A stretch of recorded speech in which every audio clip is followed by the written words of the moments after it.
pauses and mouth sounds. The week before that, I did some tapping. So it's been, I think, at least a month since we did some Wikipedia reading. I think. So we'll do that tonight for you. Tonight I have the Wikipedia article for Saurophaganax pulled up and Cryptocidillus. Slidus, something like that. It's a pretty short article, just in case the Saurophaganax article we get through pretty quickly, but I don't think we will. It's gonna have a lot of big words in it. We'll see how this goes. We'll see how this goes, but I hope you all had a good week and a good weekend, and I hope you all get some lovely, lovely sleep. Okay, again, if you would like to read along with us for some reason, you should be sleeping, but we're reading the Wikipedia article for Saurophaganax. Okay, here we go. Saurophaganax, or Lord of Lizard Eaters, is a dubious chimeric genus of large saurischian dinosaur, possibly a sauropod, from the late Jurassic or Kimmeridgian. Morris Information of Oklahoma, United States. This taxon was historically considered to represent a species of Allosaurus, or very large Allosaurid. However, re-examinations of the Druidid specimens suggested that this is a chimera of multiple dinosaur genera, since some specimens most likely belong to a diplodocid sauropod, while other referred specimens could be reassigned to a novel species of Allosaurus. In 1931 and 1932, John Willis Stovall uncovered remains of a large theropod near Kenton in Cimarron County, Oklahoma, and layers of the late Kimmeridgian. In 1941, these were named Saurophaganax maximus by Stovall in an article by journalist Grace Ernestine Ray. The generic name is derived from Greek sauros, meaning lizard, and phagon, meaning to eat, with the compound meaning lizard eater. The specific epithet maximus means the largest in Latin. Because the naming article did not contain a description, the name remained a nomen nudum.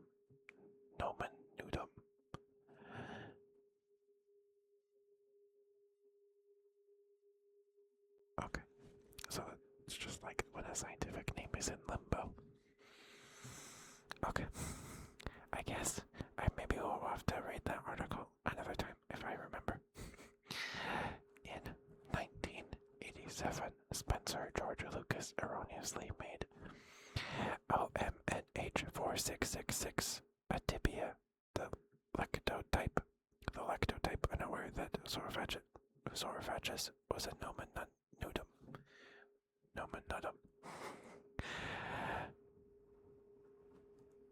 A lectotype is okay. Something.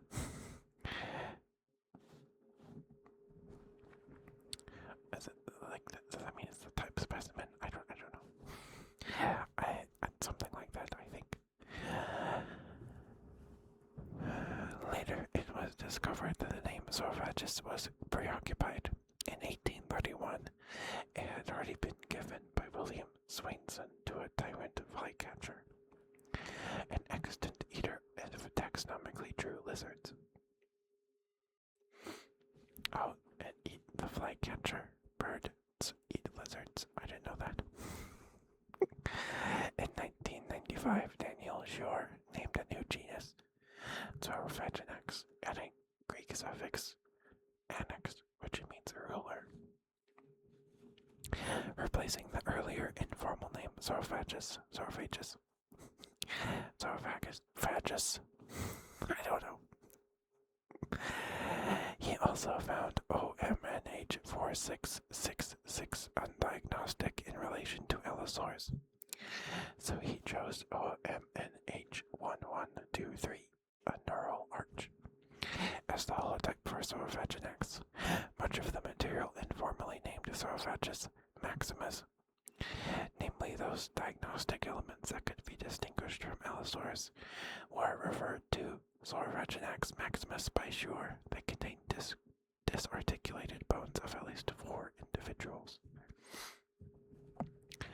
In 2024, Dennison and colleagues revisited the referral of various specimens assigned to Saurophaganax maximus, including the fragmentary holotype neural arch OMNH1123. Based on their comparative analysis, they suggested that the holotype could not confidently be regarded as a theropod or sauropod. Although the complex accessory laminae are more comparable to those of sauropods, especially some juvenile specimens of Apatosaurus. Some referred specimens, including the holotype, are more likely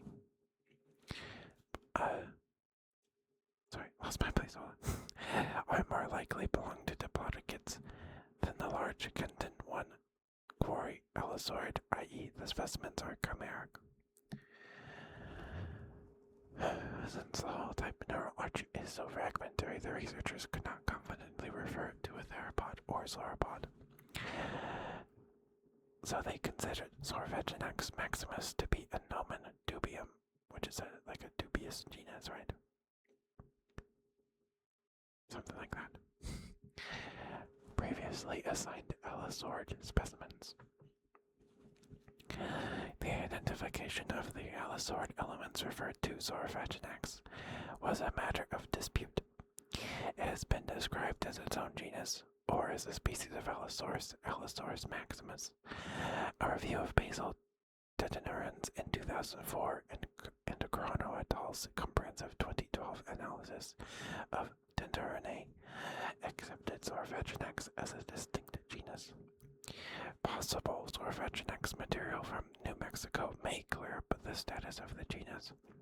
In 2019, Hood and colleagues noted that the definitive taxonomic placement of Saurophaganax within Allosauridae is unstable, being recovered as a sister taxon of Metriacanthosauridae, or Allosauria, or even as a basal-most Carcharodontosaurian. Reevaluation of the assigned specimens in a 2024 reassessment suggested that the referred allosaurid specimens belong to a novel species of Allosaurus, named as Allosaurus annex. The Morris information is out. This is the paleo-environment segment of the thing, so there's going to be a lot of long, how to pronounce species names here, so bear with me. The Morris information is a sequence of shallow marine and alluvial sediments, which, according to radiometric dating, ranges between 156.3 million years old at its base to 146.8 million years old at the top, which places it in the late Oxfordian, Cambrian, and early Devonian stages of the late Jurassic period. This formation is interpreted as a semi-arid environment with distinct wet and dry seasons. The Morrison Basin, where dinosaurs lived, stretched from New Mexico to Alberta and Saskatchewan. It was formed when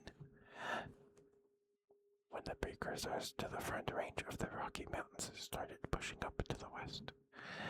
The deposits from their east-facing drainage basins were carried by streams and rivers and deposited in swampy lowlands, lakes, river channels, and floodplains. The formation is similar in age to the Solnhofen limestone formation in Germany and the Tendaguru formation in Tanzania. The fossils known of Saurophaganax, both the possible material from New Mexico and the Oklahoma material, are known from the Brushy Basin member, which is the latest part of the Morse formation, suggesting that this genus was either always uncommon or that it first appeared rather late in the Triassic. Because of the rarity of discovered remains, not much about its behavior is known. The Morse formation records an environment and time dominated by gigantic sauropod dinosaurs, such as Parasaurus, Apatosaurus, Brontosaurus, Camarasaurus, Diplodocus, and Brachiosaurus. Dinosaurs that lived alongside Saurophaganax included the herbivorous ornithischians, Camptosaurus, Dryosaurus, Stegosaurus, and Dinosaurs. Predators in this paleoenvironment included the theropods Dwarfosaurus, Ceratosaurus, Marchosaurus, Stogosaurus, Ornitholestes, and Allosaurus, which accounted for 70 to 75% of theropod specimens, and was at the top of trophic level of the Morrison food web. Other vertebrates that shared this paleoenvironment included ray-finned fishes, frogs such as Eobactrus, salamanders, turtles, sphenodonts, I think that's how you say it, lizards, terrestrial and aquatic crocodilomorphs like Gonopholis, and several species of pterosaur like Capodactylus. Early mammals were present in this region, such as Fruitiavosaur, Tosodonts, multituberculates, Symmetrodonts, and Triconodonts.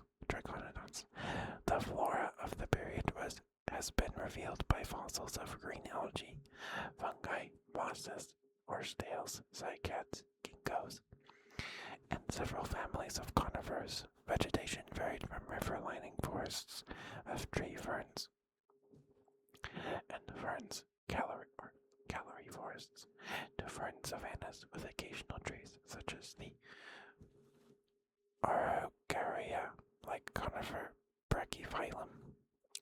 And that's the end of that article. Alright, I think we'll just read it because it's not very long. This is the article for Cryptoslidus.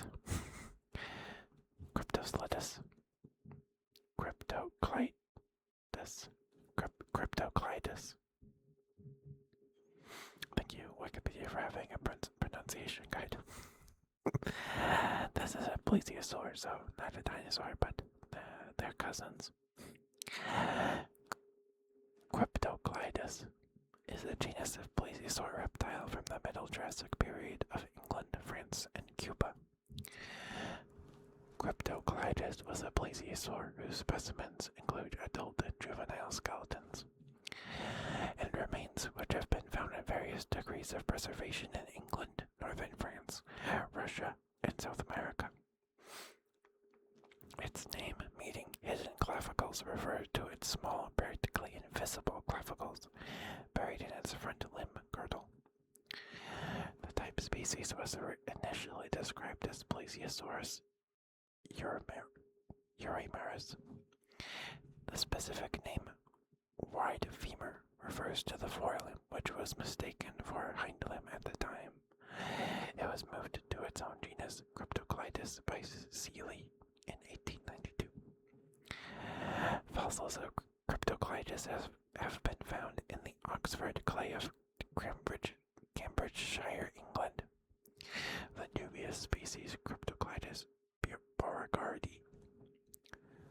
Beauregardi is known from Camarigine age deposits in Boulogne-sur-Mer, France. I probably butchered that, I'm so sorry.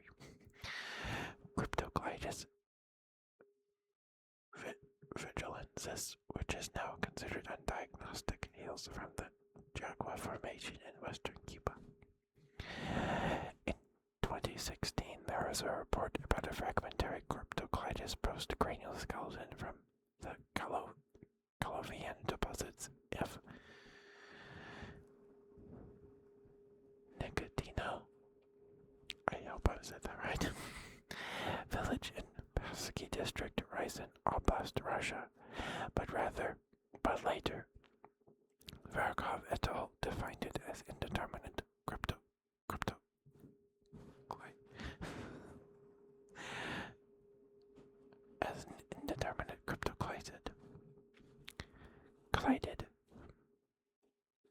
Sorry, some of these are hard to pronounce. Description: Cryptoclidid was a medium-sized plesiosaur, with the largest individuals measuring up to 4 meters, or 13 feet long, and weighing about 737 to 756 kilograms, or 1,625 to 1,667 pounds. The fragile build of the head and teeth preclude any grappling with prey, and suggests a diet of small, soft-bodied animals such as squid and shoaling fish. Cryptoclidid may have used its long, intermeshing teeth to strain small prey from the water, or perhaps sift through sediment for buried animals. The size and shape of the nares and nasal openings have led Brown and Cruikshank in 1994 to argue that they were used to sample seawater for smells and chemical traces. And then we have a cladogram of its topology. And that's it. It's not a very long article. But it's interesting. Alright. And that's all I have for you today. Thank you for listening. I probably butchered all of those bigger words, but I did my best. But thank you guys for listening. I appreciate and love you all very much. Please take care of yourself. Get some food. Get some water. If you haven't eaten or drank anything yet today, brush your teeth. Floss. Mouthwash.